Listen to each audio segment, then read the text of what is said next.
I got 10 Twitch tips today to get you started as beginners on Twitch. If you're deciding to stream onto Twitch, or if you're moving over from another platform, these 10 Twitch tips, holy crap, is that hard to say? 10 Twitch tips. Hey, these tips are going to help you out. All right, cool. Stick around.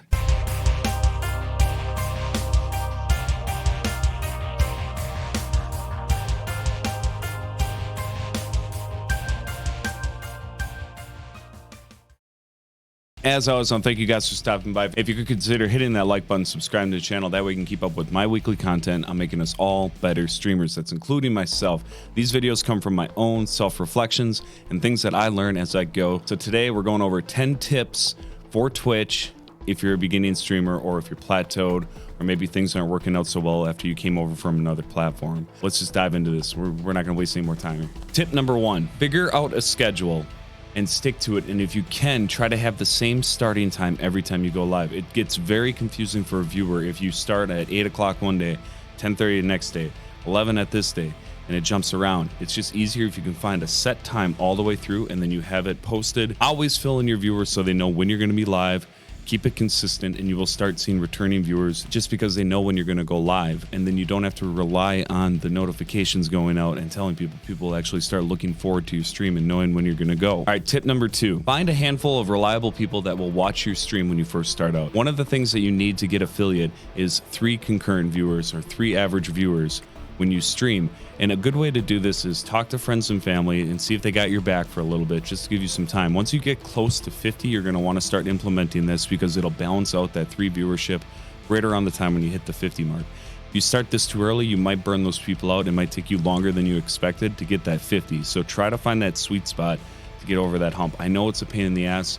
The reason why Twitch has this is just to make sure that fake accounts don't come through and start collecting money and doing weird shit. It's just a precaution. So it's easy enough to get past it. It's just you got to kind of prep ahead for it. And that's just one of the many ways to do it. Of course, there's other ways too. Tip number 3 is watch your peers. Watch a lot of other streamers. Learn from them. Watch things that you like about their stream. Find streamers you don't like and watch their stream, especially if they're successful. I learned so much from watching streamers I don't like that are successful, because you can start breaking down why are they successful. There's always something. There's got to be an X factor that brings viewership to their stream. We all kind of start a little nervous in the beginning, but you got to break out of your shell. An easy way to do that is to start implementing different tactics, different styles that resonate with you as a streamer. So watch other streamers that you like, that you dislike. Try to learn as much as you can. Communicate with them. Get in their Discords. Talk to people in Discords. Talk to people in the chats. But do not self-promote. If you leave it out, eventually it will come to light that you are a streamer. People will find out that you're a streamer. You don't have to tell them. I'm telling you right now, just spend 10 messages back and forth with somebody without talking about streaming. Sooner or later, streaming will come up. Be patient, and you'll have your chance to tell them where to see you live. Then you can start networking with people that actually have already started to like you, instead of this cold self-promoting thing that happens all the time. Tip number 4 is start using a bot on your stream. Bots are great. They can engage your viewership. They can announce things as you're going live. I use Nightbot on Twitch, and when I was on Facebook, I used Noxbot. I'll put a link to those bots in the description below. Tip number 5 is have a plan for each stream that you do. I always have my worst streams when I have no plan, when I just wing it. That kind of attitude reflects right in your stream. If you go live and you don't have an actual plan for that day's stream, it kind of shows, and it'll throw you off the rails because you won't know what to expect. You won't know how it's going to go. You don't know what you're playing. You don't know what you're doing. Have a plan. You will feel a lot more confident and more comfortable in the hot seat when you go live. A good way to look at this too is try to design your, I know this is going to sound weird, but try to design your stream around a beginning, a middle, and an end. Something to bring viewers in, something to keep them there, and something to make your viewers feel rewarded at the end. It's the best advice I ever got. I'm sharing that with you. Tip number 6, this applies for any platform, no matter what you stream on. Do not watch your viewer count. It has no purpose. It does nothing but throw you off. If a lot of people come in, you're going to get nervous. If people leave, you're going to feel sad. But that ultimately doesn't matter, because you are live streaming. It's already live. It's too late to worry about whether or not people are coming and going. You need to just focus in on what you're doing, stream, and get rid of that one factor that can mess with you when you're live that you don't need. Just stop watching your viewer count. I backed off on this. I feel so much better. Every time I stream without even knowing and I get done, I always feel better. I recommend it. I really recommend that. Tip number 7, never leave an empty chair. Don't do it. It looks terrible.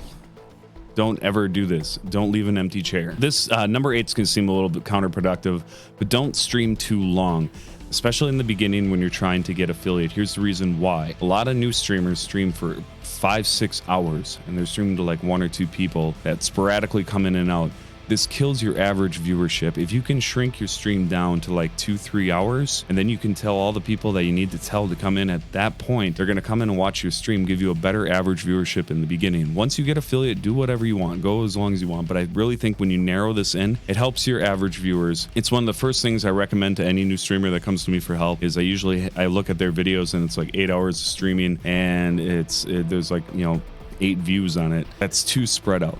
When you narrow it down, then start figuring out your market, and you'll be a lot better. And speaking of figuring out your market and all that stuff, tip number 9, learn how to read your analytics, because when you go live and you get done, you get an email from Twitch that you can go through and see your baseline analytics for your stream, your amount of views, your unique viewers, followers, and all the good stuff that you want to know. But if you go onto your dashboard and click into your insights, that's where you can start seeing the real story behind each stream. You can see where people left, you can see why they left, you can see what time of day people prefer to watch you, and start using this information to your advantage so you can design a stream that really impacts your own communities so you can get better growth as you move forward. Number 10 is something I've been saying since the beginning of these videos. Whether you're on Facebook, YouTube, Twitch, wherever you stream, you have to learn how to self-evaluate your own streams. That's the one saving thing. That's the one thing I can't teach.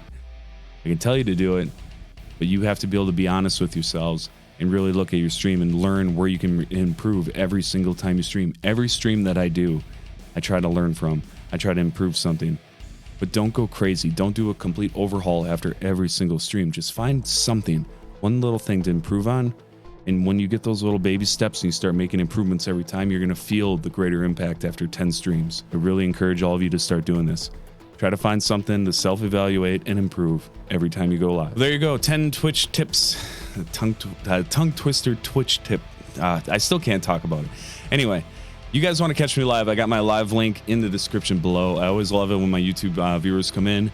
Make sure you shout out Bazooka Gum. That's what we'll be kind of rolling with these videos. So if you just come into the chat, say Bazooka Gum. Even my mods know that that's a YouTube viewer coming in. So I really encourage that if you guys want to stop and say hi. Otherwise, leave a comment below or email me or whatever you guys got. I always reach out to anybody that's got questions. I try to help as many people as I can. Otherwise, until next time, you guys have a good week.